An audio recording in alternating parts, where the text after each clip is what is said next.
Bankstown Chamber of Commerce, and I hope I said that correctly. Thank you. We also have with us guests who've travelled from Northern Beaches, the Blue Mountains, Penrith, Lake Macquarie and beyond. Your presence here proves that connections do matter, and that when city and regional voices unite, we all grow stronger together. At the Bondi District Chamber of Commerce, our mission is simple but powerful: to support local businesses to work together with Waverley Council and local MPs, both state and federal, to ensure that Bondi is not just a destination, but a thriving, sustainable community. But tonight is not all about programs and policies. It's about us, people.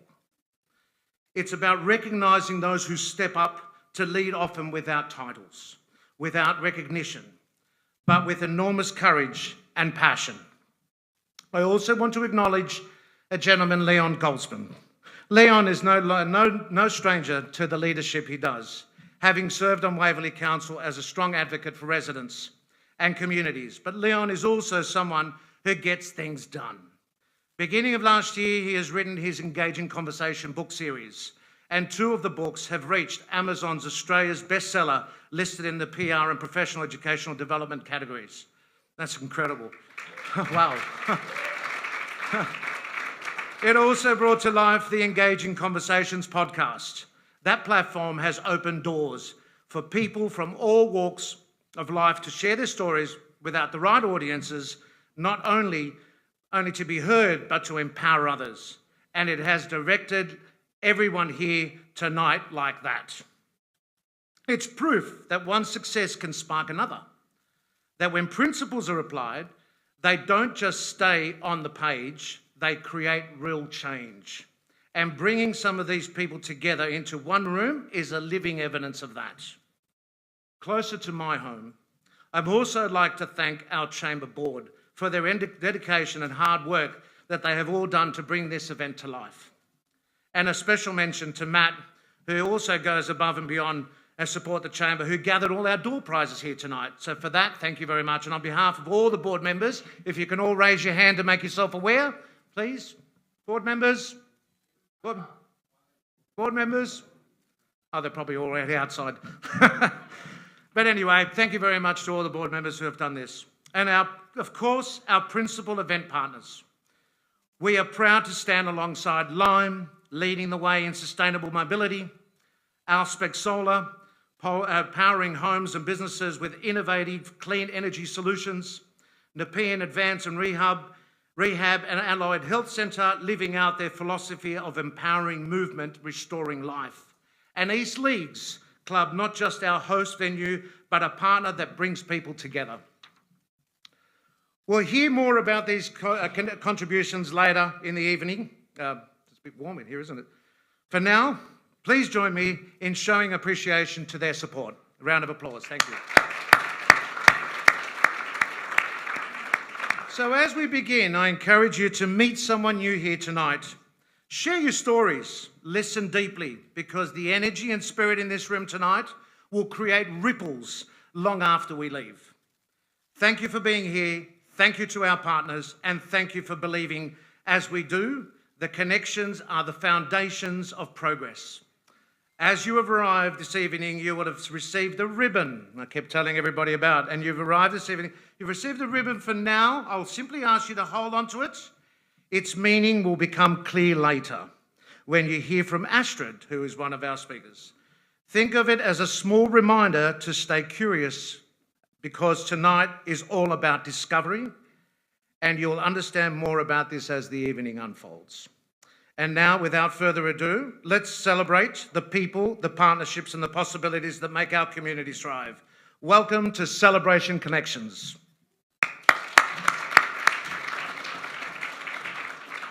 Now, ladies and gentlemen, it's now my privilege to welcome someone who represents the heart of this community. Tonight, he joins us to share his vision for how city and regional communities can work together to face challenges and create opportunities that benefit all of us. Now, please welcome the Mayor of Waverley, Councillor Will Nemish. Thank you.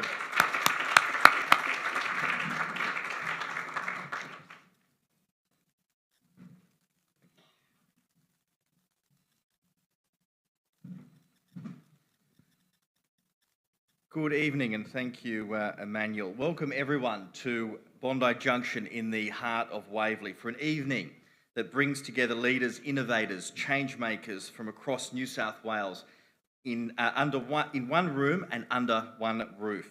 And we've gathered not only to share ideas, but to strengthen friendships and build connections that will shape the future of our communities for years to come. And the sharing of ideas and the building of communities and looking after country and community is something which has been practiced by our Indigenous Australians for tens of thousands of years. And in that light, I would like to acknowledge the Bidyagal, the Birrabirragal and the Gadigal people who are the traditional custodians of the land on which we gather, and we pay our respect to Indigenous and Aboriginal elders, both past and present. A warm welcome to those who have travelled far and wide. Your presence is a reminder of the collaboration that just does not stop at the boundaries of our suburbs, our towns, or even our municipalities. And I want to especially acknowledge the presidents of business chambers who have joined us here tonight from across the state. These chambers of commerce are the beating heart of our local economies, and your leadership keeps us and our small businesses thriving. And in that light, I want to make a particular mention of Emmanuel Constantino, who you all know and heard of earlier today, the President of the Bondi and District Chambers of Commerce, whose vision and determination has made this evening possible. And Emmanuel, in particular, your leadership in creating opportunities in dialogue and collaboration is really an example to us all, and our community is that much richer for your advocacy and passion. So thank you very much. And can I also recognise the important role of my other dear friend, Wally Mahana, who's here tonight representing the Canterbury Bankstown Chamber of Commerce, who has long championed inclusivity, entrepreneurship and multiculturalism in business networks. And your work reminds us that when diverse voices come together, the solutions we find are that much richer and more sustainable. And for those who don't know, Wally took me under his wing some 15 years ago, and among the many important things that I've learned from Wally was that hummus in Bankstown is some of the best in the world. So as a bit of an idea then, Emmanuel, how about a battle of the hummus, east meets west, potentially, as an idea. We have here a number of councillors as well from around Sydney, and I want to recognise all of you here today as well. And lastly, would be remiss not to also mention the contributions of Leon Goldsman, who also happens to be a former councillor at Waverley Council, whose Engaging Conversations podcast has provided a platform for people to share ideas, connect with one another, and celebrate the achievements that make our communities unique. Leon, you have laid so much of the groundwork for events like this, reminding us that dialogue and storytelling is the essence of who we are and our hopes, dreams and aspirations. So thank you very much.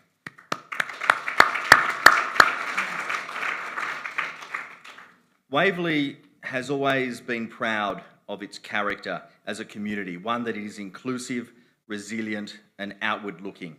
We are a place that welcomes visitors from around the world, but never losing sight of our local values and traditions. And tonight's event draws deeply on that tradition of collaboration, because we know that when councils, chambers of commerce and grassroots organisations work together, we can achieve outcomes none of us could deliver by ourselves and alone. And councils have been traditionally told that their remit can be condensed into 3 words: roads, rates and rubbish. And this might have been true in the past, but it really is that notion is really part of a bygone era and no more reflects the true nature and the role of councils. At the core of what we do and the services we provide is really all about community, and it's about you and your hopes and your aspirations for your local area. And the heart of community is all about connection. Connection between people, but also the connection between people and places. And I'm incredibly proud that in Waverley we've been facilitating and providing that opportunity for connection, as well as being leaders in innovation. From Waverley Council's largest acquisition of affordable housing stock in over 2 decades, a move enabling key workers and individuals fleeing family and domestic violence to access council-owned housing stock, to our work with our share bike operators like Lime, one of the sponsors you have here tonight, in creating a framework in managing, using and parking of shared e-bikes across our LGA. And that is a first that we've done in Waverley, and I understand other councils are very much interested in what we've achieved in that regard as well. Having said that, we've also seen in the last 2 years a disturbing trend, one could say the fraying a bit of social discourse or civil discourse and social cohesion, leading to individuals and sometimes our community becoming increasingly fractured and siloed. But the best antidote, for that is connection, which is why earlier this year Waverley Council hosted a historic mayoral roundtable which included over 20 mayors from across Sydney coming together, working together to combat prejudice, but also particularly in promoting social cohesion and taking practical steps to ensure that our community feels heard, respected, but also valued. So while we have different postcodes, we have different sporting loyalties, but I do say go the Roosters, and perhaps even our coffee orders might differ, our aspirations and our challenges are also strikingly similar. Every community represented here tonight is grappling with similar issues, and in particular one that is plaguing really all of us across Australia, and that is one of housing affordability, and how to make sure that young people can afford to stay near the places that they grew up. And this is not just a particular issue of today. It's one that actually will, I think, define not just this generation, but in generations to come. The consequence of inaction would be a society impoverished both morally and spiritually. And this is why even in Waverley, which is an affluent area, we continue to be vocal in our calls for sensible planning reform as well as housing delivery. Because every part of Sydney must lift its weight, but it's how we deliver on this social contract that is very important. Now, I've never really heard anyone say that Paris or Barcelona are terrible cities lacking a soul. Quite contrary, they were well-planned cities based on architectural beauty and innovation, and they've created cities with souls and character. And there's no reason why we can't replicate that. And we can do that by coming together in events like here tonight and having conversations about the communities and the places that we want to see, and then working with stakeholders, different levels of government to give effect to that. And that's really the way that we can together lead and also create better society and better community for all of us.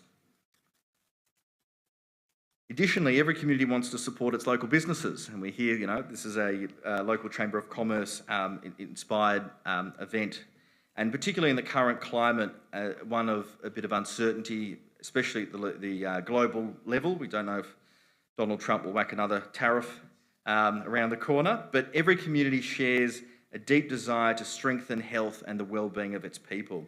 And in particular, our small businesses are the lifeblood of our community, and they need to be supported by all levels of government. Businesses need a lift up, not a hand down, which is why in this regard, very proud of what we're doing in Waverley, and you might hear a little bit more about it after I speak.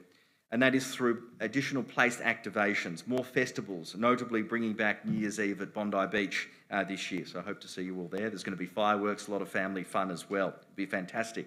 We're also offering additional flexible outdoor dining arrangements and extending our trading hours for businesses, providing incentives and opportunities for them to flourish. And this is the kind of activity, if it was to be rolled out across New South Wales more broadly, certainly Sydney metro areas, that will create that vibrancy, that will help to bring Sydney-siders together in a more cohesive and connected framework.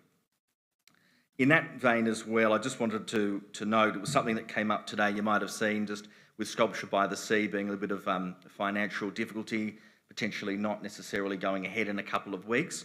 And I just wanted to, give a shout out if there's any way in which the community could assist in providing support to Sculpture by the Sea. They're asking for some donations to help them. There's just a small gap of funding that would obviously be very much appreciated because it's such an iconic, important artistic, cultural event on the calendar, and we would love to see Sculpture by the Sea continue, particularly after 20 plus years. But I just wanted to mention that as well.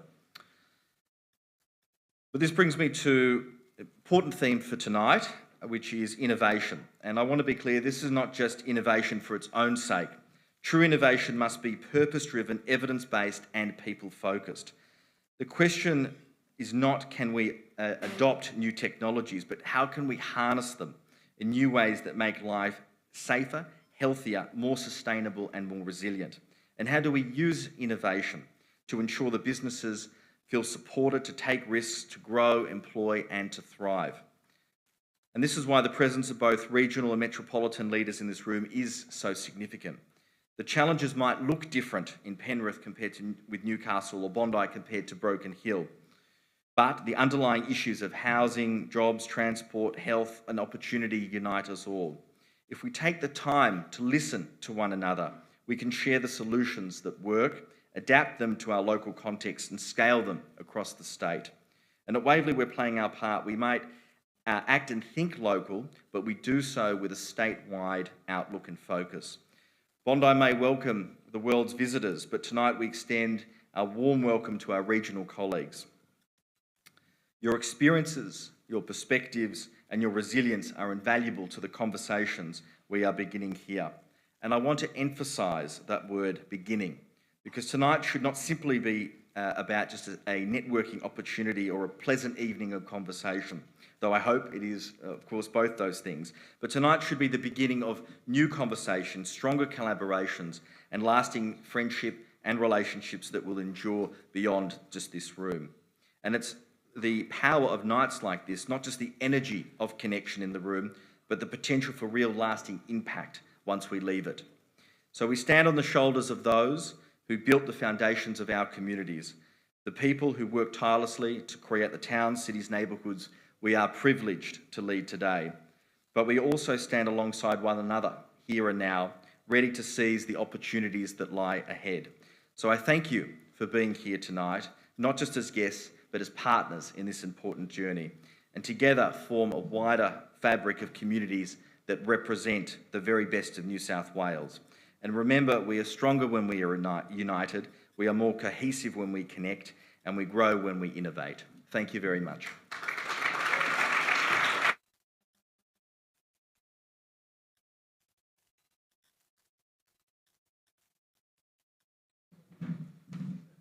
Again, thank you, Mayor Nemish, for their lovely insights. So now the round of applause for the Mayor, please.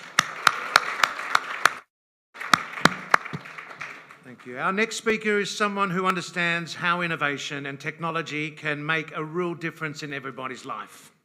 Tonight, we will share some insights on how local leadership can spark transformation and why collaboration between councils, businesses and communities are so vital. So please welcome our dearest friend, John Candanaris from the Economic Development Team of Waverley Council.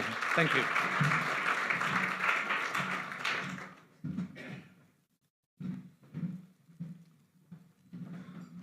Hi everyone, thank you to the Chamber for having me tonight, and thank you to Mayor Nimesh for a fantastic inspirational start to the evening. I do have some slides which we will begin. So I'll start off with a bit of a journey, just so you understand how ambitious we are about understanding our community through data, through technology, and how we harness it. So on to the next slide. We'll start by, I guess, setting the context that the world is changing.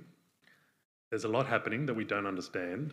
At the moment, we're at a point where there's a lot of uncertainty in trade policy. There's a lot of uncertainty in economic policy. There's tariffs. Consumer price indexes are fluctuating. Consumer sentiment is at its lowest since 2000. So it makes a lot of businesses nervous. It makes councils nervous because we need to maintain our communities, our commercial centres. We'll just move on to the next slide. I won't go into these megatrends in detail, but we always begin by understanding megatrends. So they're trends that will happen over the next 10 years. They will dictate socially, economically, culturally, politically what happens. We can see from the group of trends that there's no surprises, but we're familiar with them, from climate change to geopolitical to resource scarcity. We're starting to see it play out before our eyes. So we at Waverley are ambitious to understand these trends because they do play out, particularly in Waverley. Whilst they're small businesses, they are affected at the ground level as well. Just moving into national trends. So I won't dwell on those, but what I want to point out is it's much of the same. So the mega trends that we've seen globally are starting to play out in Australia over the next 10 years. Now, as I move on onto the local level, I wanted to just take a moment to kind of shift the story. And what we've started to discover is from COVID-19 onwards, there's been so much uncertainty that the community are looking back at their own places of where they live. They want something that inspires them, something that helps them enjoy their lives, somewhere to live, to work, to shop and to play. And it's at one of the highest levels that it's ever been when it's been surveyed. So just by looking at some of the stats on the screen, you can see the desire for local. I won't dwell on it, and I think the slides will become available after the event. So we can see that the future of work is hybrid. That's changing our centres and how we deal with them, how we influence them, and that's a key component also of how we will deal with Bondi Junction in the future, but also our smaller communities. People are working from home a lot longer. They're not commuting into the office as often.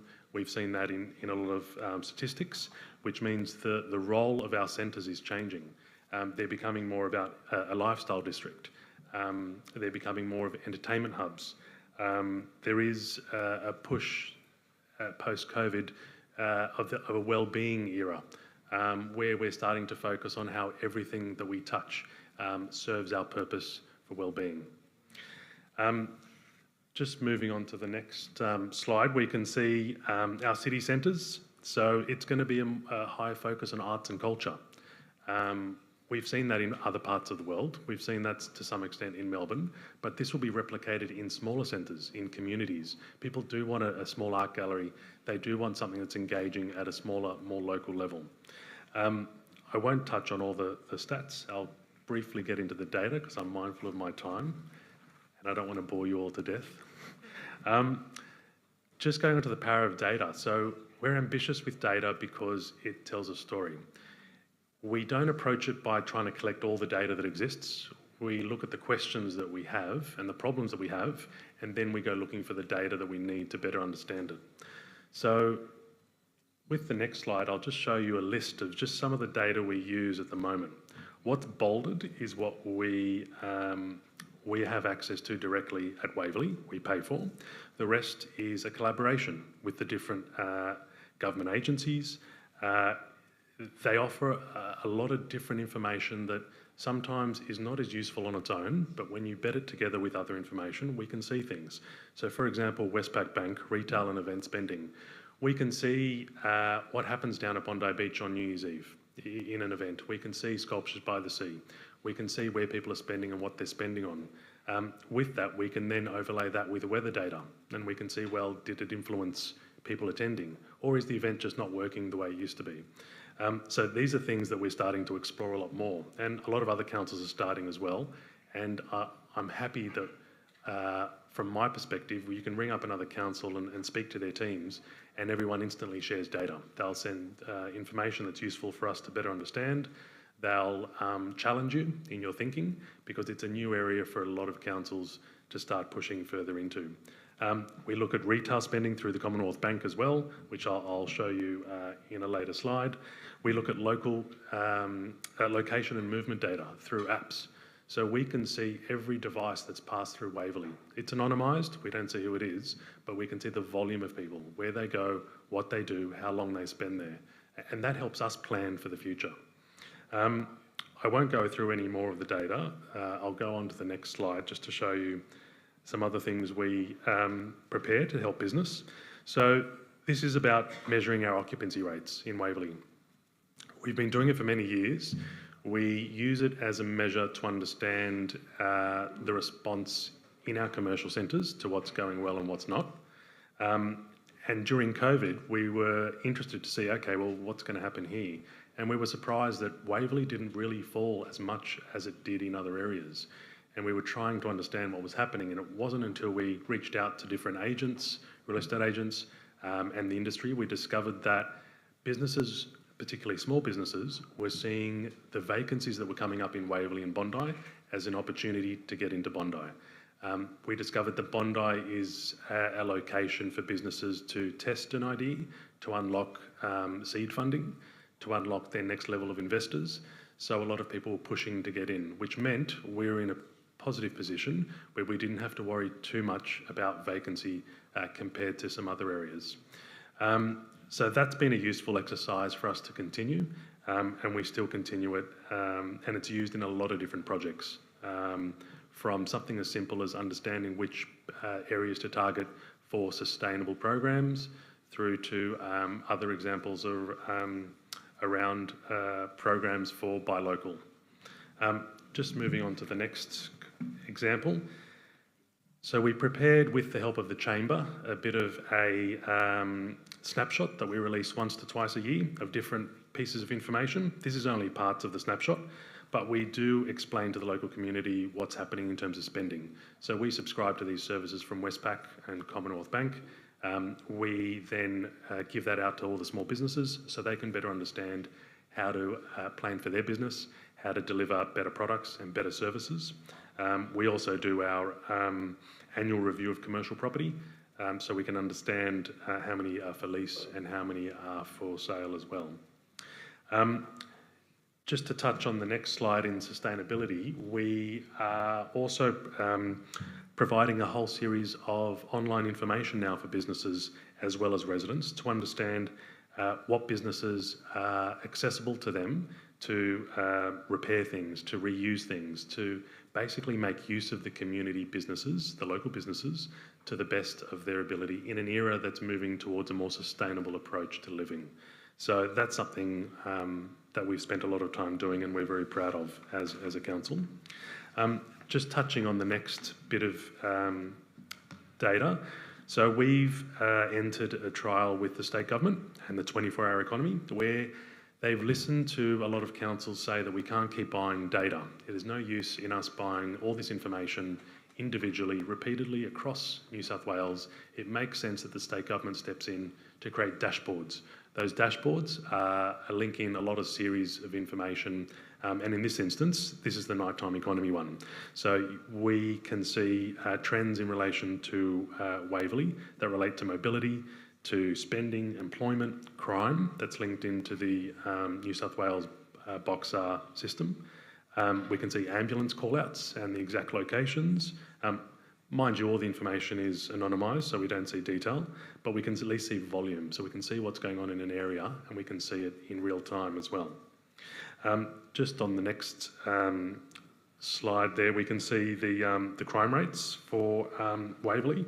It does compare to a lot lower level than other parts of Sydney, which I'm very happy about, but there are still issues obviously for Waverley like other areas.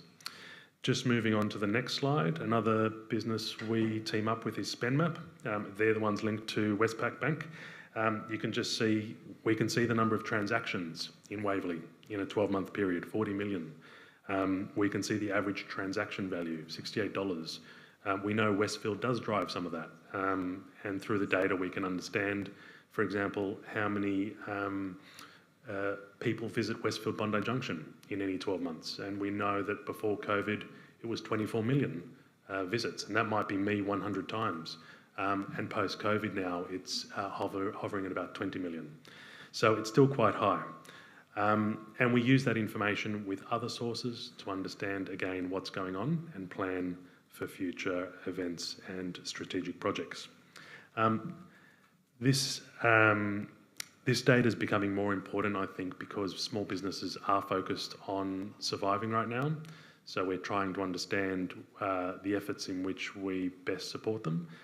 So we are looking at buy local programs, not a specific program, but a range of initiatives that support the retail space. Other industries we know are doing well, and we can see that in the data. Just in the next slide, you can see the Commonwealth Bank data. That's another kind of small fine grain layer of information that's similar but different to SpendMap. So here we could articulate that, for example, visitors to Bondi, we know that young singles and couples create more than 60% of the visitors into Waverley. And when we understood that, we started to change some of the information and the offering that we were trying to articulate so people could better navigate through the area. Businesses understood what to offer because that's a very large proportion of the visitors. We could also see the ages. So funnily enough, the couples age group is actually over 55s. So we do get a very large proportion of young, but the couples are actually usually the children have left home and they're now starting to travel and they're visiting Waverley. So that was another very interesting insight we obtained from the Commonwealth Bank. And they are one of the largest spenders in Waverley as a visitor. Just getting to the last group of slides, we teamed up with Place Intelligence a couple of years ago. This data remains very useful and current to today, informing a lot of different projects. We could see a range of things like where people were coming from. We understood from this information that visitors within Sydney primarily came from the corridor from Penrith, believe it or not, or from Sutherland. The reason was it was the transport network. So it was the road, the highway coming from the Blue Mountains straight into the CBD and through to Bondi, and then the rail network coming from Sutherland right through to Bondi Junction. So that was a useful exercise for us to understand who are the visitors from within Sydney coming to Waverley. In the next slide, you'll see we could see the buildings that were most popular in terms of everyone who visited Waverley, and that included the Waverley residents as well as surrounding councils. So on the left, you can see Westfield is the highest bar there, and some of the other buildings represent the station as well as Eastgate Shopping Centre. On the right-hand side, we could see the footfall distribution around Bondi Beach. We could see the pathways that were getting used the most, and that inspired some more understanding for the infrastructure team, for asset team, which then makes us think, well, should this information be something we pursue on a more regular basis, which is becoming a norm for many councils. And just on the very last slide is an insight into our public Wi-Fi.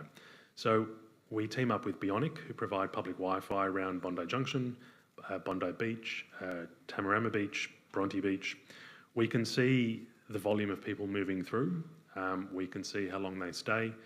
We can see that information when we measure it up against the weather, that it does influence. We didn't really discover until we had the public Wi-Fi that the Coastal Walk has about 200-300 people walking between 4 and 5 a.m. in the morning. Now, I'm not up at that time, but I was pretty shocked at that hour. But it is very much a morning economy, and that's something that we're exploring now with even more information. So with that, I think it's important to remember there's a lot of opportunity with data. It's not about the information you go out looking, it's about the problems you're trying to solve. And then from there, you can go out and find what you need to. And I encourage a lot of councils to continue sharing between one another, but then supporting the local businesses with that information so they can plan and deliver a lot more well into the future. Thank you, everybody.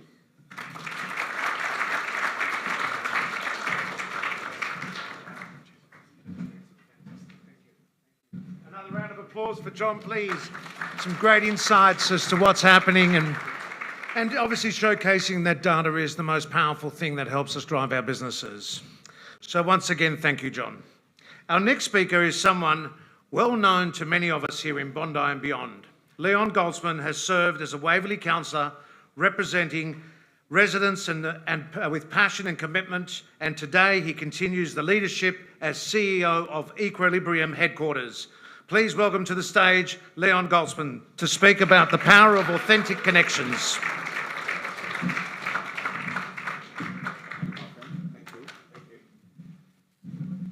Thank you. So I didn't bring a speech because it would defeat the purpose. Here I am making conversation and I'd be reading, so I thought I'd leave my speech to a business card.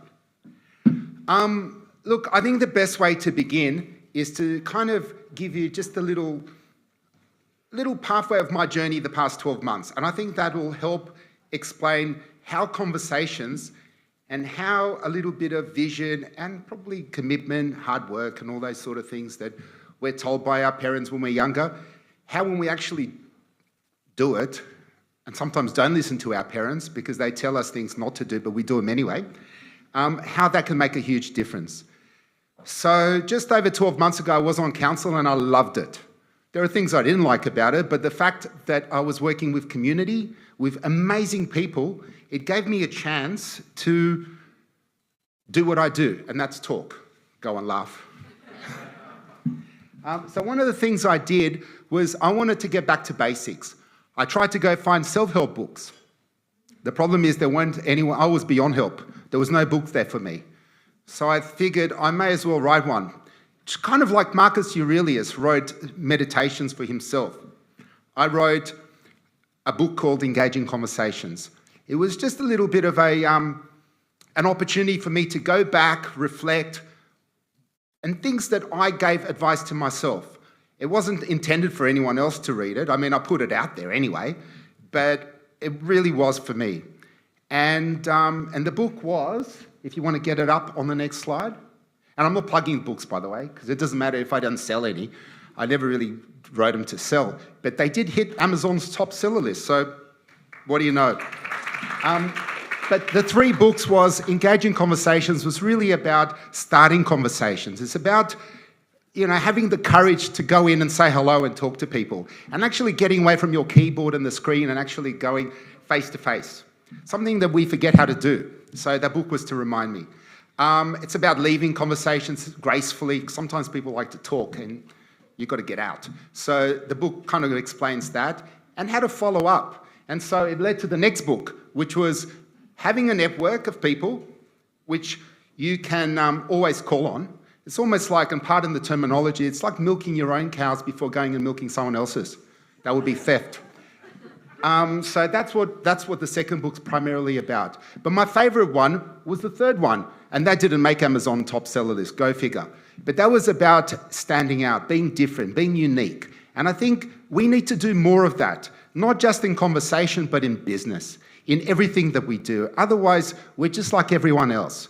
So you need to embrace your quirkiness, your weird, whatever you've got in you, because that's what makes you different.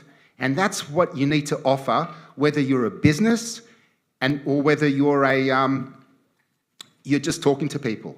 You need to be able to do that. So there's a few rules that I came up with, but the reason why I'm saying that is because all those things, I believe, have helped better conversations. It leads to the next step. So don't worry about doing things for money. Don't worry about doing things for fame, for trophies. You just do what you need to do, and that success leads to the next one.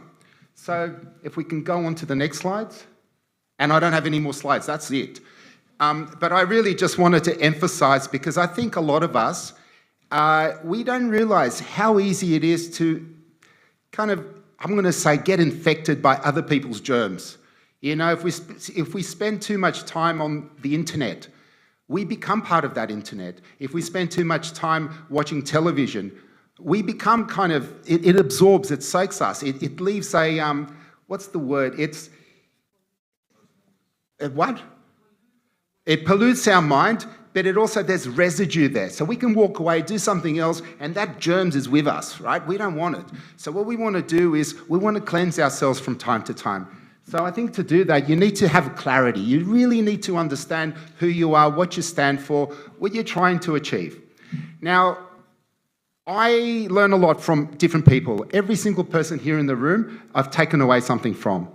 And one of the things that I did, and I didn't expect doing it, but about 2.5, 3 years ago, I signed up to become a fire rescue, New South Wales Fire Rescue. So it was kind of like I thought I'd volunteer, but they laughed at me. They said, oh, you couldn't join the fire rescue. So I tried it out, and medicals and everything else, and I passed. So as well as doing what I do, I actually go in there and break down doors, put out fires, cut people out from cars and rescue lives and that kind of stuff. But I did that as a retained firefighter, so I might get a phone call at 3 o'clock in the morning and doing stuff that I don't think many of us will ever see. But one thing I've learned from that, and the reason why I'm bringing it up is I got in trouble one time, my first day. I was rushing, I was running, and I get to the scene, I forgot my helmet. What's the point? So I really got in a lot of trouble over that. So one of the things is, you've got to slow down. You've got to slow down. Get out of your head. Don't be thinking about what's the next thing I'm going to say. Just do things with purpose. When you move slow, but you do with purpose. It's better to do something slower, take a bit longer, but do it right. And I think that's something that we forget because we live in such a fast-paced economy. We've got deadlines. We've got to do things fast. We've got to slow it down. Curiosity, that's another big one. When you're talking to someone, try and ask questions, but real questions, not think about what am I going to ask them so I can tell them something else, like genuinely show an interest in people. You know, because that kind of leads to the next thing, which is, I suppose the last thing, which is compassion, understanding people, really feeling them, stepping into their shoes. And I think that every single one of us here who really made a difference in their field has done that. They're putting other people first. They're putting other people first. They're putting children first, community first, you know, and they're giving away their time so selflessly. And that is what stands out, not the people who do it for themselves, because all that comes later when you least expect it. But my favourite one is courage. Courage isn't about doing something that's easy, because we have a lot of people who talk about courageous. But courage is when you do something even though you may fail. It's hard, you're going to get kicked, you're going to get up, you're going to keep going. And that's courage. Because anyone can be courageous if they know they're going to win. But if you know you're going to lose and get hurt, but you do it anyway, that's courage. And I think we need to show courage when we're pitching for jobs, when we're trying out new policies, when we come up with a silly idea that everyone else laughs at us and says, oh, that's stupid. One thing, I've heard a lot of that in my life. I still do. That I've learned something very important, and that is don't let people's voices, loud voices, drown your dreams. Because let me tell you, you've got a dream. You've got a dream, you've got to visualize, you've got to put things into practice. And I think that's really important. And I'm not here to teach or preach or anything, but I really wanted to say that when you're having conversations with people, having a purpose and doing things for the right reasons. And I had a little win today. So I thought I got out of council. I'm never ever going to have to deal with council again, thank goodness. So I've spent 90% of my time in Lake Macquarie, a beautiful part of the world, and I travel all around New South Wales and regional areas and got into the podcast. But being part of the fire and rescue, our station in Morisset is having a 40-year open day, which is pretty good, you know. Everyone has an open day. It's kind of... So I've come along and I've said, guys, well, let's do something different. Oh, yeah, no, like what? I thought, I don't know, let's put a jumping castle because there's families and kids. And they're like, oh, yeah, that's not a bad idea. Okay. Face painting. Okay, we've got face painters. Or should we invite SES? Yeah, let's do that. This is starting to get big. Yeah, but if we're going to do it, let's do it right. Next thing you know, we've got the police coming, we've got the SES, RFS, all frontline workers, rescue operators, and we ran out of room. They say, Goldsman, you've got to close the street. You started it. You know, I thought I don't have to deal with council again, but lo and behold, I am dealing with council. I get to see the mayor there and get to work with a lot of MPs almost on a daily basis, which is great. But today I got confirmation that I've got a license to close the street. Thank you very much. But not only that, I get to do amazing things. I get to work with, as a patron, to Survivors Are Us, which is a fantastic organisation. It helps communities, kids, puts food on the table, gives them toys during Christmas, but more importantly, it protects families, domestic violence, and it's become a community hub. But I'm in good company because there's 3 patrons, the former mayor, the current mayor, myself, pig in the middle, and we've got the ambassador, Joe Hildebrand. Fantastic. So we're just doing great things, and the podcast brings people together. We're here because we're great people, and I really encourage everyone to share your stories and talk freely and listen. Thank you.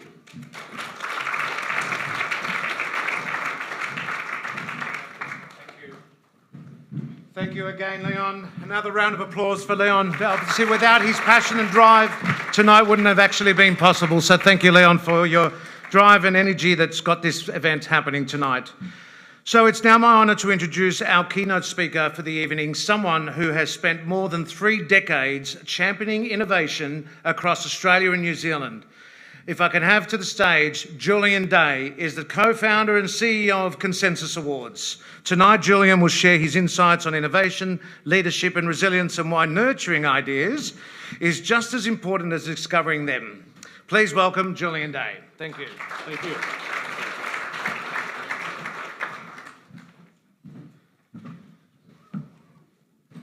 Oh, good evening, everybody. It's a real privilege to be invited to give a keynote to such a esteemed audience.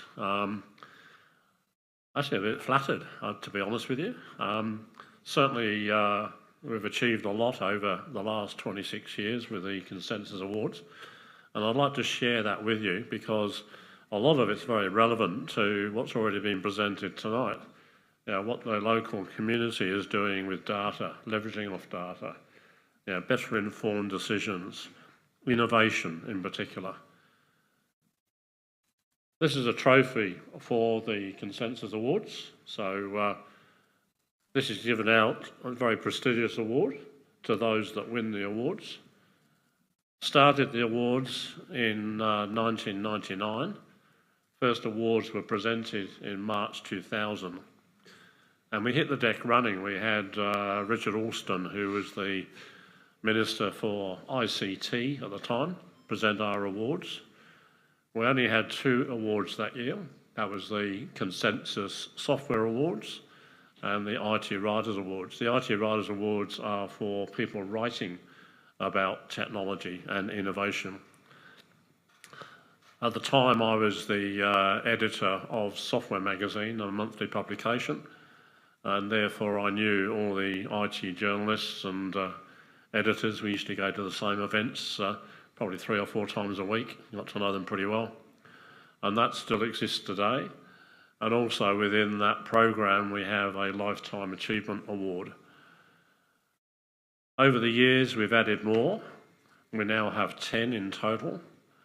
We've added the Green Tech Award, that was added in 2006. We then added a generic Innovation Award, and that's sort of like a catch-all for everything else.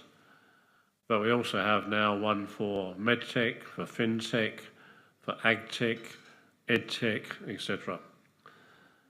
Now, they're discrete in their own space, but it's worth knowing that across the board, we have over 160 judges.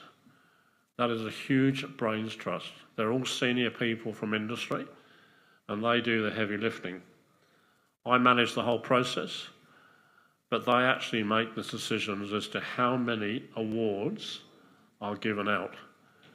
It's not a competition, so everybody has a fair go. I've observed over many years in various different awards programs where the winner is, well, what about the second one? Weren't they as good as the first? Should they have not received an award as well? Whereas with ours, the judges actually make the decision on how many awards they give out. It's a great way of doing it. We also help all the entrants go through the whole process. So it's not just, here's the entry form, send it in when you're ready. No, we actually engage with everybody. We know what the judges are looking for.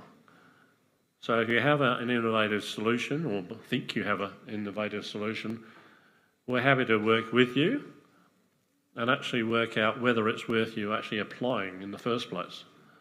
And then we'll help you fill out and document and several iterations, typically 2 or 3 iterations, to a final document that then goes to the judges. I said we have 160 odd judges. I think we have at least one. Lewis, you're a judge previously, yeah. So we have at least one of our judges. Last week on Tuesday, we had an event called Reach Consensus, and that's the ability for us to now bring together a lot of the previous winners. And over the years, there have been, in the mainstream awards, there have been about 170 awards given out. And then you have the IT Writers Awards. There's probably another 200 awards that have been given out over the years in that. Out of that 170, we know, and all of the winners are on our website, so anybody can do their own analysis, 9 out of 10 of the winners have all gone on to do unbelievably well worldwide. 9 out of 10. I compare that to VC funds, venture capital funds. They're looking for, in a portfolio, balanced portfolio of 10 investments, they're looking for 1 or 2 to do a 10 times return. Ours turns that model around completely. Year on year on year, 9 out of 10 of the winners have all gone on to do at least a 12 times return. I like telling a story. I'm out and about in various different communities, go to various different pitch events at universities, the various different innovation hubs and startup hubs, and I'm looking all the time for potential entries. It would have been in August 2003 at an Australian Computer Society event. There was about 200 people there. Good networking evening. I spoke to a lot of people, and I spoke to a couple of uni students. Now, they told me that they were developing at the time a software solution which is actually for managing software development projects. And I said, well, that's my background. I know that. You guys have got it already, I can see.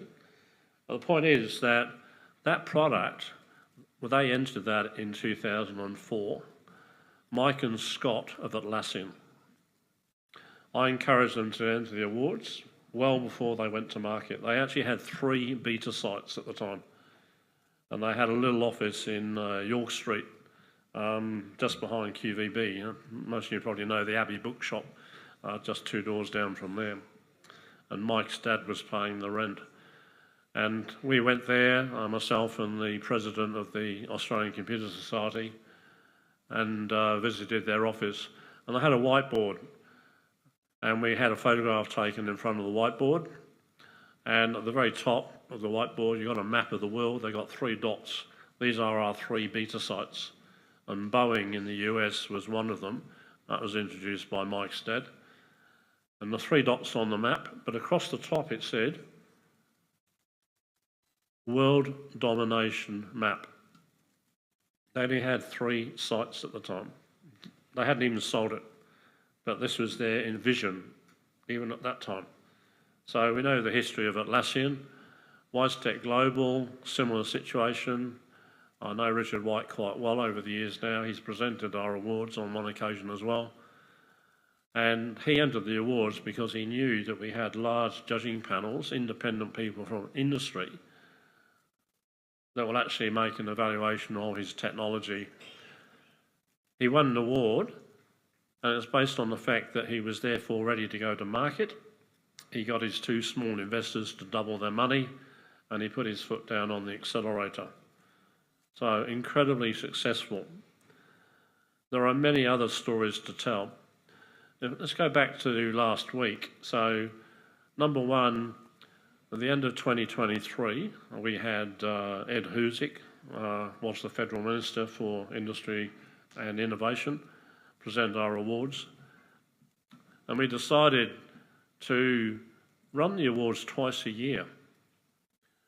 I had to swallow hard about that and work that all out. But the point is that at the end of the day, people don't have to wait 6 or 12 months, I should say, to actually enter again if they wish to. So we actually are now running the Consensus Awards every 6 months. You either win an award, and fantastic, you get a citation written by the judges, and it's always quite meaty, so it can be used in your marketing material and on your website and promotion. But for those that are either highly commended or don't win, then we provide good feedback to them. Last Tuesday, we had 3 previous winners speak. We had a winner from 2005, that was the Banks technology, BANCS, which is now owned and marketed by TCS. TCS being a consulting division of Tata, the big Indian conglomerate. And TCS Banks is huge worldwide. And Glenn Stafford, who worked for them at the time in North Sydney, spoke to how successful that technology has been. We also then had a talk from a highly commended in 2018, and they were into AI back in 2018. They were ahead of the curve, and they presented many use cases of how they're using AI today. And I recommend you have a look at their website, because there are some very good practical examples about how AI and how it's being used in different industries. And that AI could be just doing remote monitoring of patients, or it could be managing critical systems in a mining plant, etc. But have a look at their website. It's called Lorgan, Lorgan, Lorgan Global. And the third speaker we had that night, actually here tonight. Put your hand up, Shane. Good to have you here. Shane is a serial entrepreneur. He entered in the first half, because we're running the awards every 6 months, so he entered the awards, edition 1 we call it, in 2024. And he won an award, one of our MedTech awards, for his innovation, which is an app for mental wellness. So it's a village that allows you to bring together all the people that you need to support you and call upon as required during the day or even during the night. Okay, so it brings in your friends, your family, the doctors and whatever into an app. So have a look at that. All of these are on our website. And then at end of last year, he entered again with a totally different application. And this is a cyber solution. What it does, Secure My Digital, is actually create your passwords dynamically, virtually. Your passwords are not held in a vault. The problem with, obviously, when hackers get into different systems, they get into the vault, and of course that exposes all the passwords. With this new technology, you don't need that. It gets rid of having the need to actually have them stored in the vault. Last year, he was quite disappointed, I think. He was highly commended. He didn't win an award in the second half of last year, but the judges gave him feedback. That's what we do. He took it on the chin, he came back, and he won an award back in June. So, double winner. Well done, Shane. Fantastic.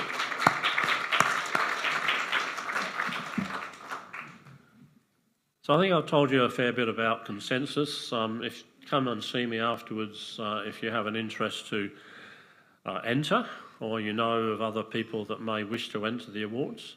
We're open at the moment for the second half of this year up to the end of October. So we've only got about 5 or 6 weeks to go on that. But there's still time to get an application in.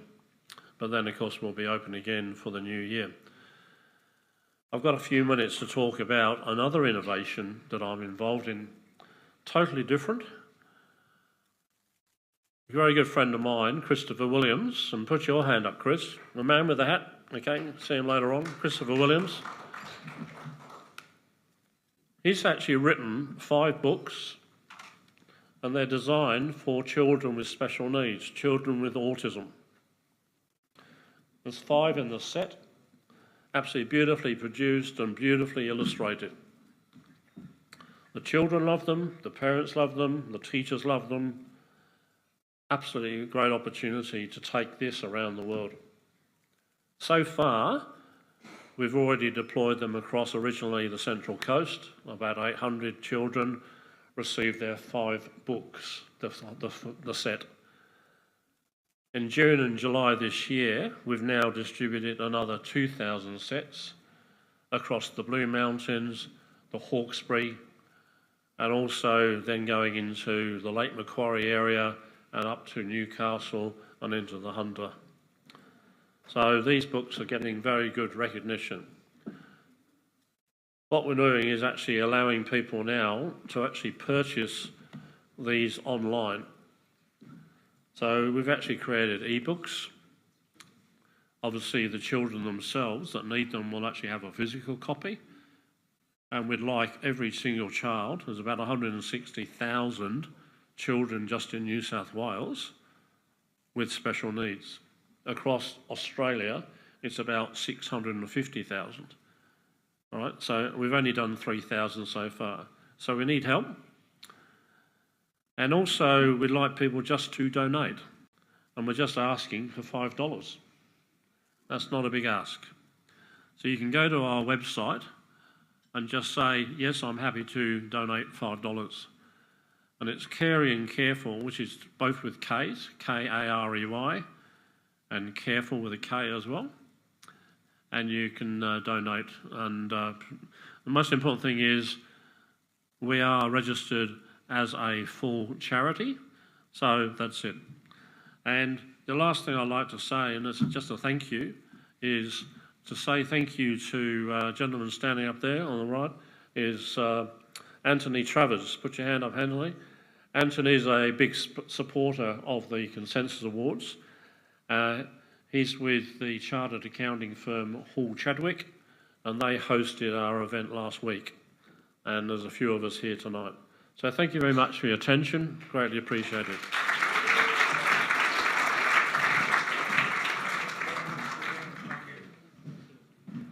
Thank you again. Round of applause for Julian Day. Thank you very much, Julian. Now, just to try and keep the momentum going, and I know that everybody's getting a little bit tired, but I'd like to use this opportunity also to have a little bit of networking there. So we're going to try and speed things up a little bit. We're going to, rest assured, we've just got our sponsors who are going to come up, our two sponsors. These two are going to come up and actually have a few words, and then we're going to move to a panelist, and we're going to try and move this quickly so we can actually get to a bit of networking at the end. So I'd like to introduce, because without these gentlemen and these businesses, this event wouldn't have happened tonight. I'd like to introduce our sponsors, Lime and Alspec, to come up to the stage, please. Will Peters and Mark Narkley, please. I'll just have Will Peters say a few words, and then Mark will say a few words afterwards. Thank you. Let him speak. Thank you, Emmanuel. I think when you and Leon first pitched this to me, it was the most perfect event for Lime. So I'll go into a bit of history. We've got a video to play, but good evening, everyone, and thank you for the opportunity to be here on behalf of us. I also want to acknowledge the traditional owners of the land we gather on and pay my respects to both elders past and present. For those who I haven't met yet, I'm William Peters and I lead Lime across the Asia Pacific region. I also want to acknowledge the Mayor of Waverley, Councillor Will Nemish, who really led New South Wales' first e-bike agreement, got us to the table and prioritised parking, which I think will actually lead to one of the best outcomes we've seen in micromobility across the state. I would also like to acknowledge all the councillors, officers and from neighbouring councils, industry partners and community leaders. I really want to say it's inspiring to see so many leaders and change makers together. Celebrating connections is more about conversations, it's about collaborations that create lasting change. That's something we live at Lime every single day. Around the world, from New York to Paris, Tokyo to Auckland, people now take countless of millions of trips on Lime every single year. And just this year alone, for the first time ever, more than 1 million rides were taken in a single day. I just got off a team talking in London only last week when the tube went down and the strikes happened, and our usage tripled, and that was incredible to watch. And it's also the impact this can have on how people connect with their cities. I'm also pleased to showcase the brand new Lime bike tonight that you can see here. Please have a look at it. It's something brand new coming to Sydney very soon. We fixed a lot of the problems that I've heard many of you say, from councillors to community members, whether it's the helmet lock, they're tipped over too much parking infrastructure. So please look at that. We're really proud of what it represents. It's about 7 years of technology development, and we're looking forward to bringing that with you. Here in Sydney and across New South Wales, we're proud to partner with councils and communities to make sustainable transport part of everyday life. Because when people move around and it's easy, they become cleaner, they become more accessible, everything gets stronger, and local businesses and community life and the connections we bring to people build. And that's what we need to really focus on. And I have to call out the Chamber of Commerce, the Bondi Chamber of Commerce here, for really elevating this and bringing brands in. And we're really proud to support this initiative, Manuel, anytime. And Leon, your passion for bringing us to the table and also making sure people feel inspired is infectious. So thank you very much on behalf of Lime. It's our pleasure to support.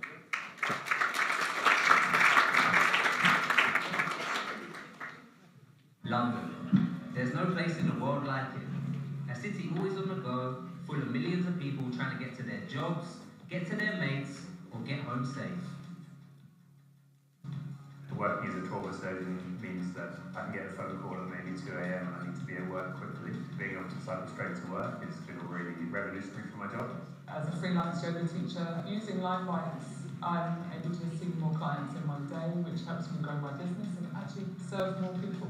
I'm travelling to meetings a lot all around the city, and Lime offers the easiest and quickest solution.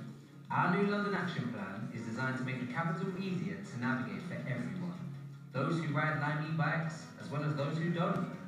So we're investing 20 million to put more team members on the ground, improve e-bike parking, and boost cycling across the capital. Live bikes have kind of transformed how I get around London. I can get from the Emirates, for example, home in 15 minutes, whereas normally it would take me half an hour, 45 minutes waiting for a taxi. London always has something going on. Events, culture, using Lime helps me see parts of London that I ordinarily wouldn't have. Lime has been a game changer for me. I don't have to worry about going out late at night, not knowing how I'm going to get home. Actually, I can pop on a Lime and I can get right outside my house. I feel safe and empowered to see more of my city. At Lime, we love London just as much as you do. And our action plan is all about helping to make the greatest city on earth that little bit greater.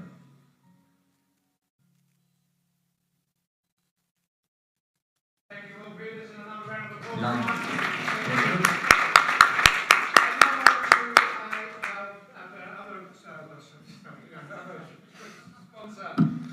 Mark Narpley from Alspec Solar. Thank you, Mark, for coming along tonight. Thank you. Emmanuel, thank you for having me, and thank you for having us at Alspec Solar here today.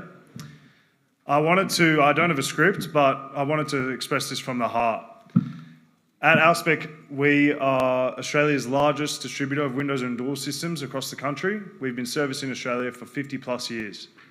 I'm part of the newest division, which is Alspec Solar, the youngest branch in the subsidiary in the company, and we have a product called the AluShade Solar Port, which is a solar carport solution that addresses concerns regarding wasted space in residential homes. Instead of putting a carport with a colour bond or iron roof, we've gone with solar panels as a solution as that roof.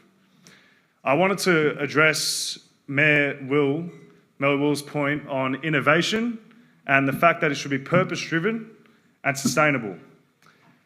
I'll first start with purpose-driven. The AluShade Solar Port is extremely purpose-driven. The whole point of the product is to address concerns in wasted space in houses and to show that we can make a solution that can essentially work as an energy generating asset for homes without putting it on your roof and what would be wasted space anyway. For the sustainable part, the entire product is made out of aluminium and stainless steel. Both of these materials are completely recyclable from end to end. The solar panels, we have also been developing recyclable options as well. Now, at Alspec, unfortunately, we don't have the slide on it. However, we are currently working on an Alspec Industrial Business Park out in Cumberland Council, which is a 74-hectare property with entirely net zero and green solutions for industrial. It's the largest industrial project in Sydney, or New South Wales, I should say, and it's been going extremely well, and we'll have a headquarters station there. The entire area will be green and sustainably managed. The architect we're working with is Nettleton Tribe, and they are completely dedicated to this solution. But thank you, Emmanuel, one more time, and thank you, Waverley Council, and thank you, everyone, for listening to what I have to say. I hope to work with you all in the future.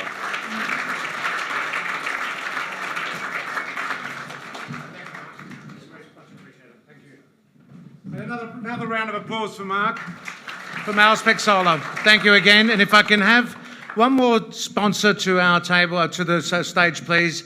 I want Faisal from the Nepean Advanced Rehab and Allied Centre to come up and say a few little words. Thank you.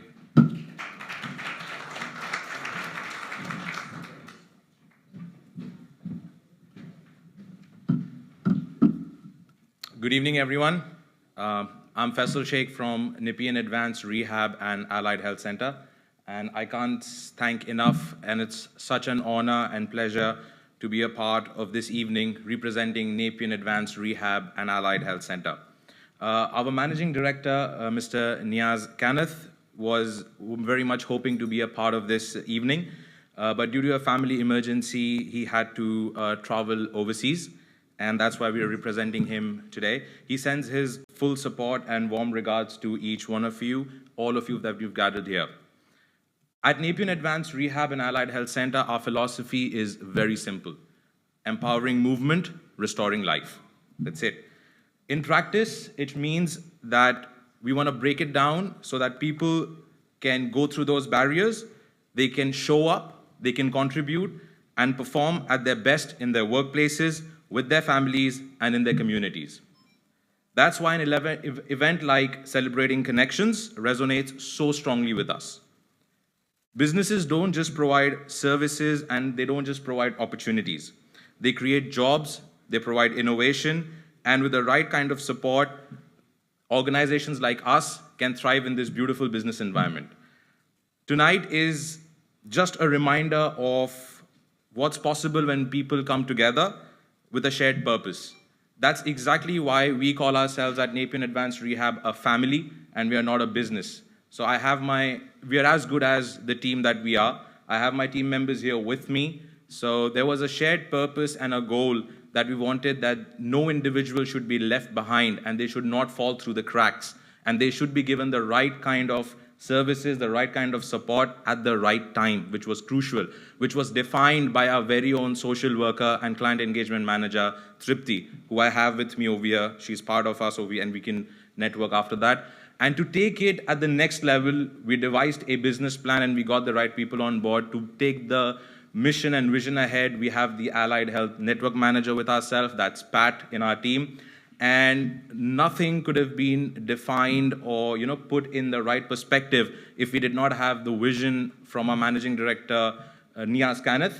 And most importantly, I would like to take this opportunity to thank Leon Goldsman, our COO. We don't thank him enough. Me and Leon are on the call almost every day. I keep harassing him for those midnight phone calls, but thank you. But thank you so much, Leon. Leon is our Chief Operating Officer for Nepean Advanced Rehab and Allied Health Center.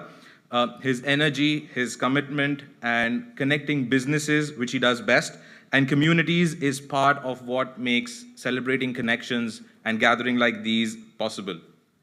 And yeah, I'm actually out of words. This is really overwhelming for all of us. We as a budding organization, as a budding business, this is what we strive for. And hopefully you'll see more of us, and there's going to be more work, more body of organizations through us. And thank you. Thank you so much for giving this opportunity.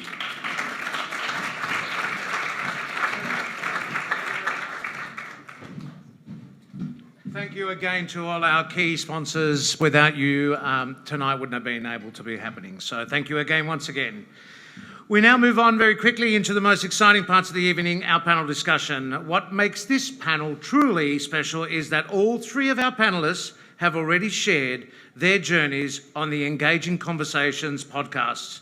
Each of these businesses brings a powerful story and of leadership, resilience, and innovation. Stories that have inspired audiences across Australia and overseas and will now inspire us here tonight.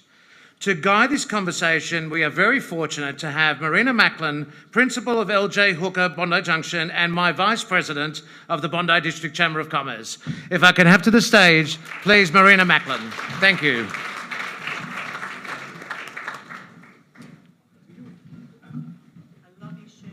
Thank you. We need a little fun now. We just love you in general, just not your shoes. Guys, I'm going to introduce our amazing three panelists. It's just such a short intro. The three panelists are incredible in their own right. There is a write-up about them in our booklet. We'll get to talk to them much more once we're on the panel. This is just a short. So once I introduce you, if you could please come up to the stage. Anita Colney, founder and director of Ocean Lovers, for whom passion and purpose are inseparable. With a professional background in business events, communication and creative direction, she recognised a gap. Serious issues with climate change and ocean health were often framed in ways that felt inaccessible and overwhelming. Her vision was to change that, creating a platform where people could connect with challenges in hopeful, engaging and inspiring ways. By weaving together science, art, culture, Anita has built not just an event, but a platform that invites people to act with both urgency and hope. Welcome, Anita. Brad Woolett, CEO of Definity. Brad believes time is our most valuable resource, and his mission is to help businesses reclaim it. As CEO of Definity, he leads a company that is revolutionising workplaces through intelligence automation and artificial intelligence, freeing people from repetitive tasks so that they can focus on what truly matters. His story reminds us that innovation isn't about replacing people, it's about enabling them to thrive. Welcome, Brad. And last but not least, Astrid Hocking, chairperson of Hearts and Hands Community Development. Astrid has spent her life proving that compassion is the most potent force of change. She leads programs that uplift disadvantaged families, protect vulnerable children, and empower people with mobility challenges through initiatives such as Butterfly Hearts. Her story reminds us that individuals act with love and persistence. They can reshape their entire communities and future. One of her most visible initiatives, the Umbrella Hearts campaign, as you can see on most of the ribbons you guys are wearing and received when you were entered, uses a simple bright orange ribbon as a global symbol of child protection, which you all received. Launched in 2015, it has spread across communities in Australia and the Philippines, sparking conversations and building awareness around a message that it is not okay to hurt children. We will talk more and we'll get into the questions, so have a bit of a stretch. We'll get a few questions later, but let's relax. Oh, here we go. We have mics. I was worried we didn't. Now, bear with me. I'm no professional at this. Does this work? Okay, yes. So, the first question I'm going to, and welcome everyone. So keep this casual. If you guys have questions for each other, please do. I'll go one by one and then just pass it around. So the question to all of you, and what I really want to know is, what's your why to get where you were, and how did you find your why? Are you happy for me to start? Okay. I'm a mum of 4, and I grew up in this beautiful country and appreciating everything that makes Australia such a special place to grow up. And as things were going along, I realised that there is so much devastation and stress and anxiety in children about what's going on in the environment. And I thought, how can I do something to make a difference with that? So I decided to create a festival, because people are much more inclined to learn something when they're having fun rather than feeling like they're being educated in their time off. And that's kind of how the festival came to be. Yeah. Okay, well, I sort of fell into the business. We did a management buyout within a larger organisation. And then we had to find our why. And through a lot of intense navel gazing, we came up with, because all the owners of the business have got kids, and we're worried about the prosperity of Australia going forward. And we know that prosperity is directly linked to productivity. So if we could impact productivity, and we're going to impact prosperity, and we're going to maintain Australia's standard of living. Thank you. My why is absolutely about children. And both of you have already mentioned, Anita and Brad have already mentioned children and the future as well, because children are the world's most valuable resource. We need to be protecting them every day. So I've always been passionate about child protection and looking after them, doing whatever we can.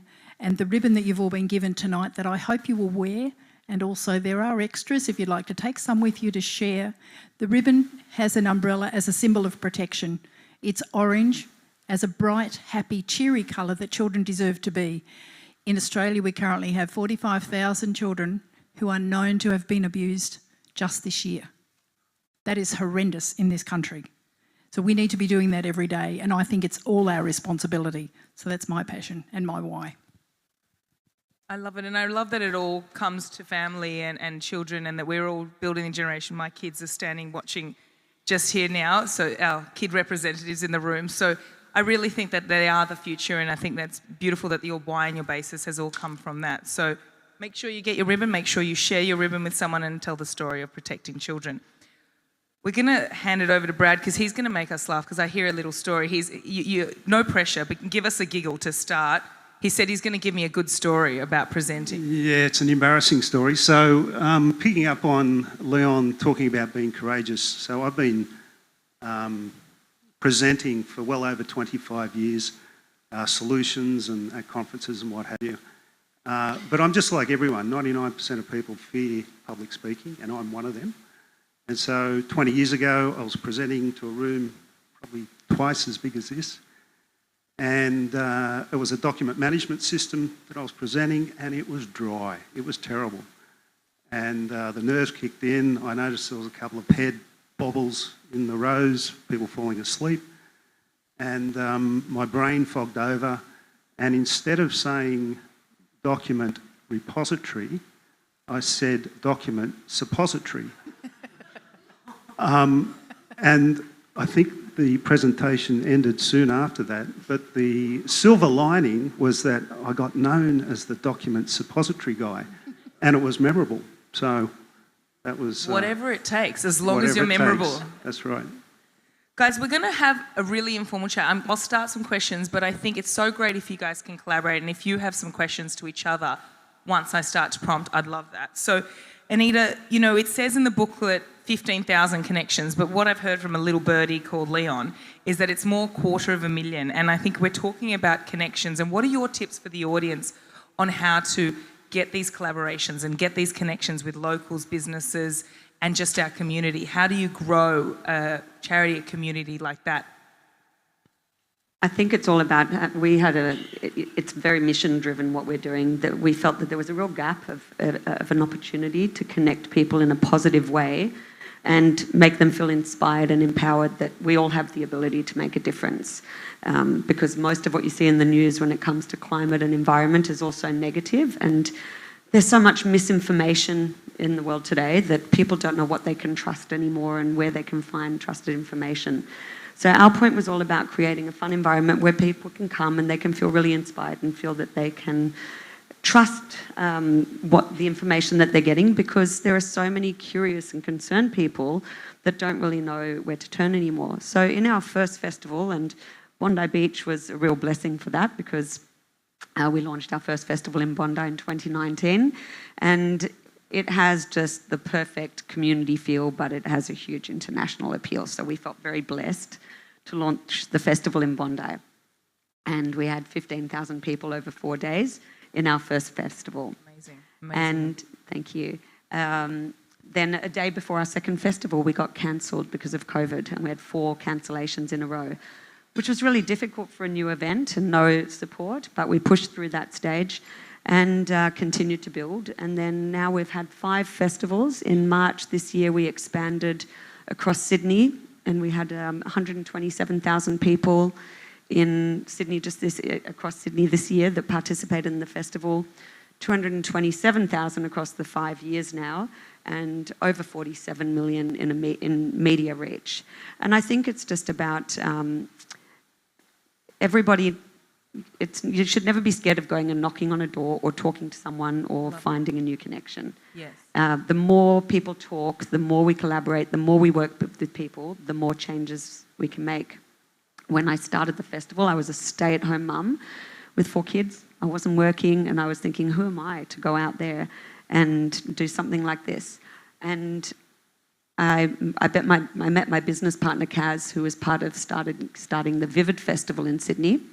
And she believed in me, and she said, let's go and present it to Waverley Council. And they thought, wow, this is perfectly aligned with our sustainability values and what we do. And they got behind us. So I said to my ex-husband at the time, I said, you know what? I've just been invited to Monaco, to this Monaco Ocean Week thing.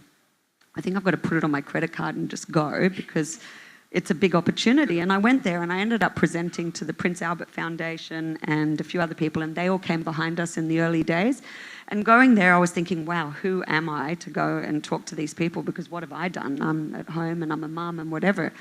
But I just thought, well, right now in my stage, this is what I have to offer, and I believe in what I have to offer. And Prince Albert might have been an Olympic skier at some stage, but right now, that's not what he's doing. So you just have to believe in yourself and keep going and knocking on doors and knowing that you've got nothing to lose at the end of the day. We've only got something to gain. And I think that's a great thing, that nothing to lose and something to gain, and not to be afraid. It's a reminder to everyone in the room, because I think we get so scared of embarrassment or that someone's going to say no, and it's a good reminder that what's the worst that can happen if you just go and knock on that door. Someone might say no, but big deal. You go and knock on another one, someone might say yes. So that genuine, just go ahead and go get it. It's amazing what you've created from that. So congratulations. Brad, you work in a scary world of AI. I am fascinated but also quite scared of it. And I think, there's also questions about what is the importance of AI, but does it also affect businesses to lose the connection? And are we losing the connection with team? Are we losing the connection with people and other businesses that we used to have? How is it going to help, and how are you afraid it's going to hinder? Yeah, so our tagline is that we create time. So everything that we're doing is creating time, taking the mundane and the repetitive work away from the employee and giving it to a software robot or a digital co-worker. And that frees up time for doing higher value stuff like collaborating, like communicating, like having those hard discussions, either with your staff or with clients or business partners. So, and then we've seen it move from a boardroom discussion around fear, uncertainty and doubt, what we call FUD, and now it's moved to FOMO, fear of missing out. So, and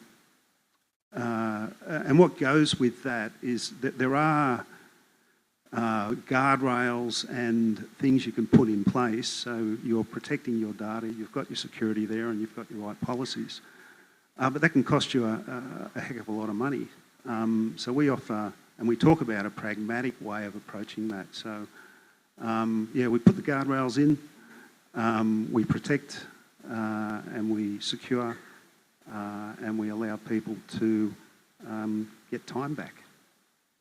And time is our most valuable resource. So if we can gain a bit more time, and if it does get us more time with our families and more times with our businesses and more time with our team, all power to it. We just need to be less scared of it, I think, some of us. So Astrid, it's an amazing thing what you have done, and what you have done to strengthen the communication for child safety and the grassroots support networks. What's been the most powerful lesson you've learned about creating meaningful change, and how can all of us apply it into our community? For me, I think just the conversation. It seems very, very simple. I think in Australia we try to complicate things too much. That simple ribbon, when you wear that, it creates that conversation. It's the communication, it's the connection. It's all of the things we've been talking about tonight. If you wear that ribbon, someone will say to you, what's that about? You have the opportunity to talk to them, to say, it's about child protection. It's about the importance of protecting our children. Having that conversation can change the behaviour of other people, and you don't know where that's going to go. A couple of years ago, I had one young man come and talk to me about the ribbon. He asked all about it, and I explained what it was about and said, so what's happening for you? And he chatted a little bit about his household and said he wasn't happy the way things were going. We chatted for just a little while.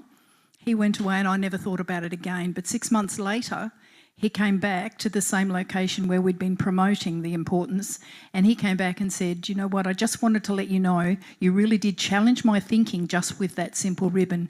He said, because I went home and decided I wasn't going to hit my children anymore, and I have a much happier household because of it. So I think just that keeping it very, very simple. I also go to the Philippines and partner with an orphanage that rescue children from trafficking. And we've talked to communities over there, in disadvantaged communities where abuse was quite rife, who now say they have zero tolerance to abuse because we talk to them. We've talked to them, kept it simple about that ribbon and the explanation of what it's about. It's just changed lives. It's making a difference. And that's great how a simple thing just can, and to simplify. So congratulations on that. That's huge. And it's a great lesson for all of us, with it, whether in community, whether in business. Simplify the conversation. I think we do get complicated, trying to make everything perfect. We get lost in all the detail. Just get out there, do it, knock on the doors, just create time. I think the constant message is we overcomplicate things. Just get out there and do something about it. So amazing for all of you. Thank you. Maureen, I was just going to say, you can't change what you're not aware of either. And the thing is, I wouldn't have known that I know that child protection is a major thing, but I wouldn't have known there were that many children per year that are getting abused in Australia. And, people don't realise that 2 out of every 3 breaths we take from the ocean, and no ocean, no us, basically. But if we can't help find better ways to communicate these things with people, we can't change the situation. So it's communication and collaboration are key to changing the status quo. And that goes into my next question for you. Have you seen community collaboration transform environmental into real lasting impact? And what can the leaders in this field learn from that? Absolutely. When we had one of our first festivals, we also do a Blue Solution Summit, which is a business event as part of the festival. And we had the chief scientist of Australia say that the only way we're going to get ourselves out of this mess is by collaborating cross-sector collaboration. And from our first festival, the Gamay Indigenous Rangers came to our first festival. They'd literally just received funding, and they came and they met with the University of New South Wales and the Sydney Institute of Marine Science. And now, years down the track, they're collaborating, they're training all their rangers at the University of New South Wales. The Sydney Institute of Marine Science are collaborating with them, doing these ancient wisdom, modern science projects, and working together to make big differences. So, yeah, thanks. Fantastic. That is so fantastic. Through Definity, Brad, you've proven that technology and automation aren't just about efficiency. They're about giving people back time, which we've discussed, and creating space for what matters most. In your journey, how have you balanced innovation with the human side of leadership, and what advice would you give to others about building trust through that change?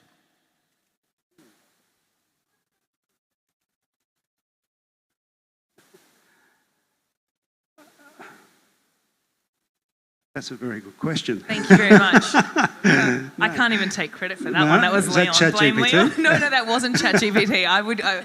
Let's pretend. Leon, was that ChatGPT or is that just a Leon GPT? That's a Leon question. Sorry.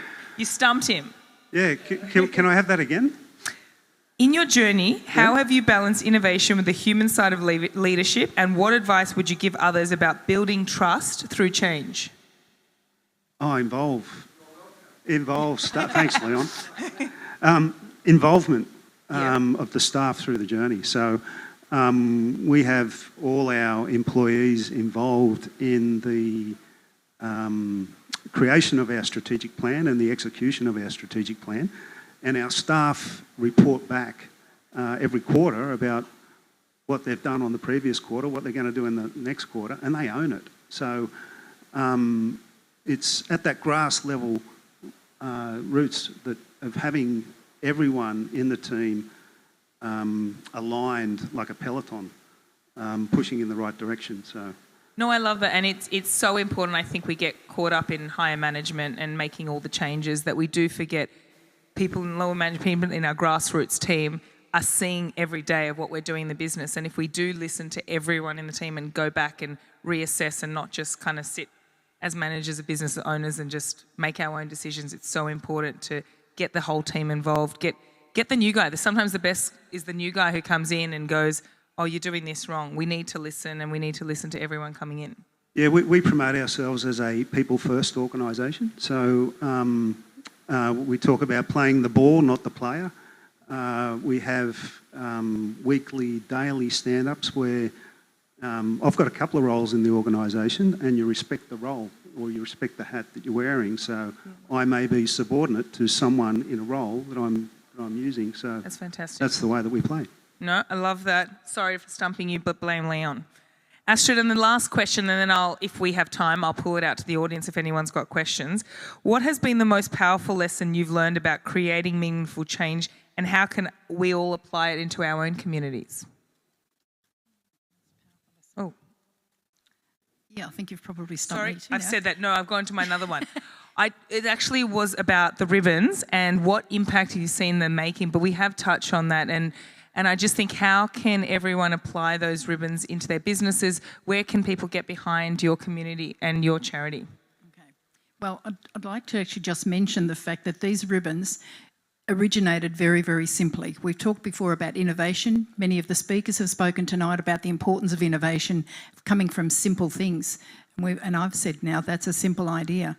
It came from me wanting a piece of orange ribbon on a suitcase. When I'd got to the Philippines to actually visit the orphanage, I went to a little shop, bought a small roll of ribbon, tied some on my suitcase, and then thought, what do I do with the rest? I was actually running some trauma training for the carers who were looking after those abused children. And I said to them, look, wear a piece of this ribbon, just pin it on, wear it around the community for the next week, and then tell me what response you got. And they came back and talked to me about the conversations they'd had with many people. When I came back to Australia, my husband then picked it up. So I guess he's probably the whole reason behind this program. He stays in Australia when I'm travelling over there, but he actually then got the ribbon, said, go get some more of that ribbon. So I did, and we now have it for ourselves. I bought more ribbon. The next time I came back to Australia, he handed me a small box, and in that box he said, that's your gift. When I opened it up, he said, there's 1,500 ribbons there, done with the packages, almost exactly that you can see here. And he said, now it's your responsibility to take them out and share them as much as you can with everybody. I always have them in my handbag. When somebody asks the question, what's that about? I want to talk to you about child protection. Yes, that's the meaning behind the ribbon. And guess what? I think it'd be great if you had one too. And I'd take one out and give it to them and say, you share that too. And so if everyone can share one, I think if everyone can take one and share one and share the story and share the simple thing about child protection and getting out there and getting behind it, how do people support your... Yeah, we currently have that. We started in Lake Macquarie because that's where I'm from. So it started in Lake Macquarie. We have a lot of support there, our local council.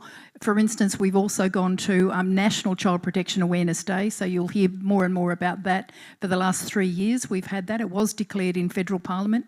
We've got local, state and federal governments all supporting the program. We just need some funding because what I'm involved in is a small registered charity, has all the charity status and things, but we have no funding.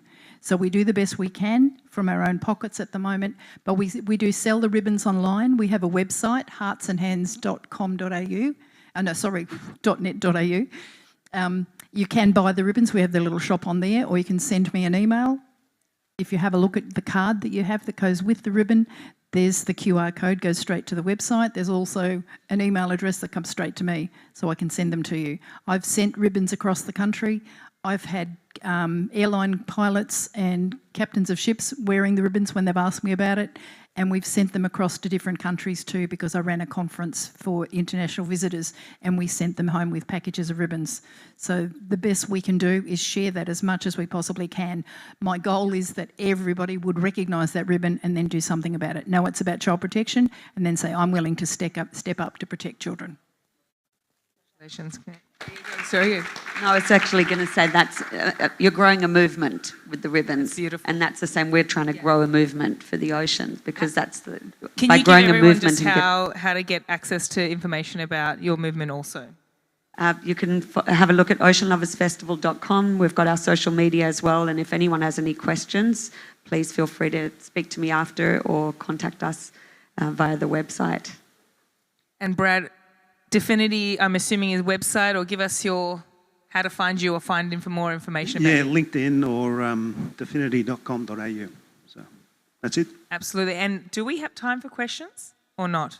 Is everyone over it and wants to win some prizes and eat some food?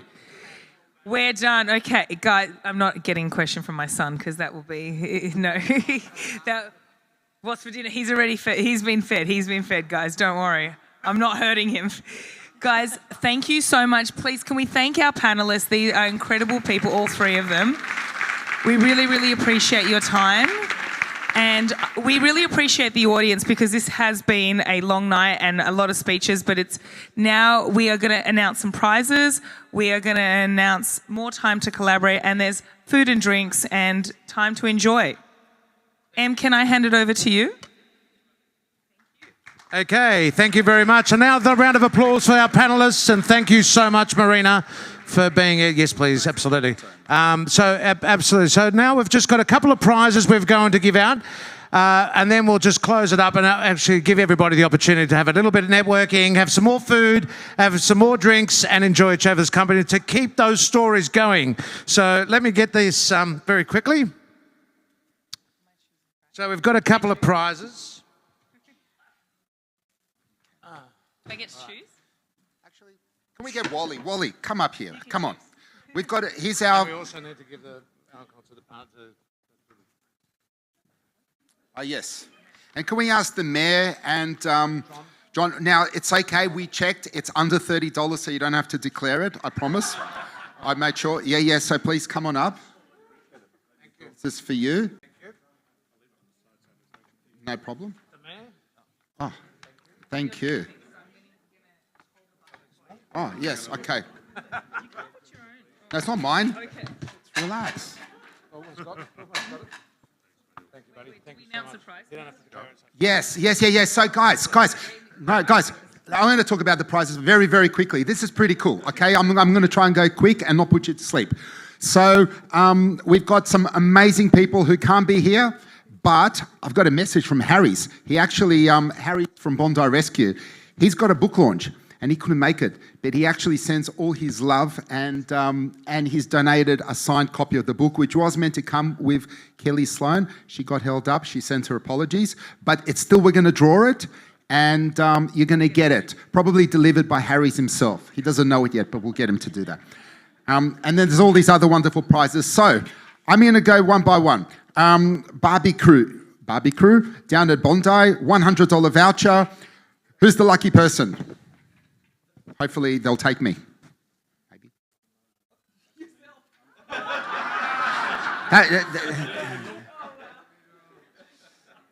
That's also you. No, I'm kidding. Shani Anson. Do we have a Shani Anson? All right, give her a round of applause. I'm going real quick here. We'll get... Make sure you don't forget, because... Okay, Shani. Okay. Someone remember that. Okay, the mayor. The prize, the next prize is Q at Bondi Coffee Experience. Pretty cool one. If no one wants it, I love my coffee. Okay. Drum roll. Carolyn Grant. Oh. Okay. Good. We've got Dr. Ants. Well, so we've got a chiropractor. It's on the board. Where is he? There he is. Look, if you want to dance again, then he's not a dance instructor, but he'll do some magic stuff to your body and you'll be able to dance. So, there you are. There he is. Done. Let's go surfing. Who here knows how to surf? But even if you don't, now's your chance. And if you do know how to surf, you'll improve. Okay, so drum roll. Yes. Fantastic. I'm glad you won it. You can tell me all about it. Okay. Oh, sorry. Just kidding. Feel free dance. I want to eat 5-pack dance classes. 5-pack dance. Everyone's dancing. We're all dancing. Now let's find the tables to dance on. Okay, quick. Who's the lucky person? Draw.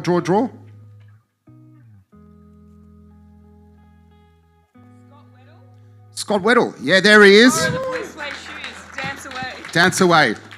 Harry's. Our famous live guide from Bondi, signed book.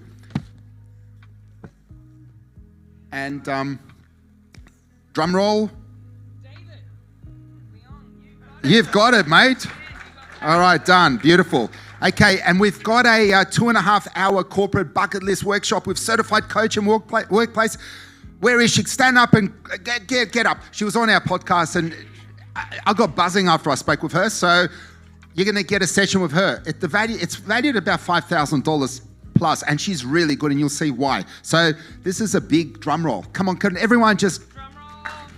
Clap your feet. Stamp your feet. Stuart Loudon. Oh, mate, you're a lucky guy. Actually, we may even, you know what we could do? We'll take this offline. I think you're in for something big, and we, unless you want to donate it to Survivors Are Us, we're in for something bigger. We'll take you on. Let's do it. Okay, beautiful. Thank you very much, guys. Round of applause to everyone. I think so. Any more? That's it. Thank you That's very it. much, everybody. Thank you. We're going to take this opportunity to thank everybody again for coming here tonight. Keep the stories going, keep the conversations going. Once again, thank you to all our sponsors, our key panelists, and everybody that's here tonight. Once again, thank you. Thank you for all coming. Please take this opportunity to network and enjoy another drink. Once again, thank you.